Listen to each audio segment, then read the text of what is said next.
Hello बच्चों, चलिए प्रश्न पढ़ते हैं। तो प्रश्न में दिया गया है, अनाज, दाल, फल तथा सब्जियों से हमें क्या प्राप्त होता है। तो इस प्रश्न की मुख्य अवधारणा के बारे में हम जान लेते हैं।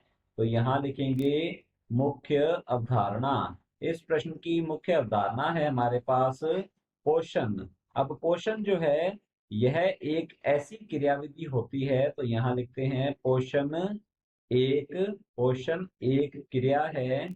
पोषण एक क्रिया है जिसके द्वारा जिसके द्वारा जीव जिसके द्वारा जीव भोजन ग्रहण करता है। भोजन ग्रहण करता है करता है और इस भोजन का उपयोग और इस भोजन इस भोजन का उपयोग जो है ये करता है वृद्धि में। इस भोजन का उपयोग वृद्धि, उपापचय, यहाँ लिखते हैं वृद्धि, उपापचय तथा पुनर्जनन में करता है। तो यहाँ लिखेंगे ये पुनर्जनन में करता करता है।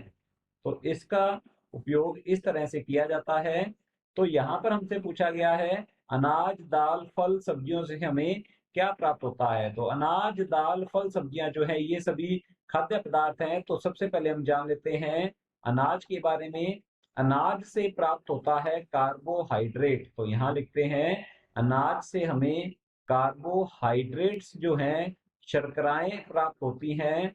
और कार्बोहाइड्रेट जो है इससे हमें ऊर्जा प्राप्त होती है। तो यहाँ लिखते हैं ऊर्जा प्राप्त होती है।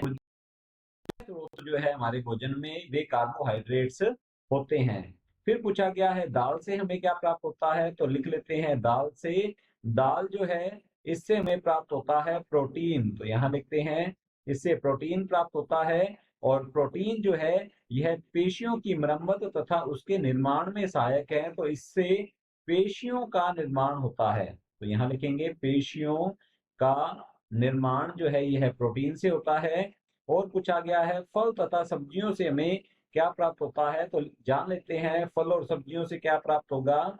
तो यहाँ लिखते हैं तथा फल तथा सब्जियां। फल तथा सब्जियां जो हैं इनसे हमें प्राप्त होता है विटामिन तथा खनिज तत्व। विटामिन तथा खनिज तत्व जो है इनकी बहुत कम मात्रा हमें चाहिए होती है, हमारे लिए आवश्यक होती है। परंतु ये बहुत जरूरी होते हैं हमारे उपापचय के नियमन के लिए। तो इस प्रकार से हमारे प्रश्न का उत्तर रहेगा, अनाज से हमें प्राप्त होता है कार्बोहाइड्रेट्स, दाल से प्राप्त होती है प्रोटीन और फल तथा सब्जियों से प्राप्त होती है हमें विटामिन तथा खनिज तत्व। आशा करता हूं आपको समझ में आया होगा। धन्यवाद।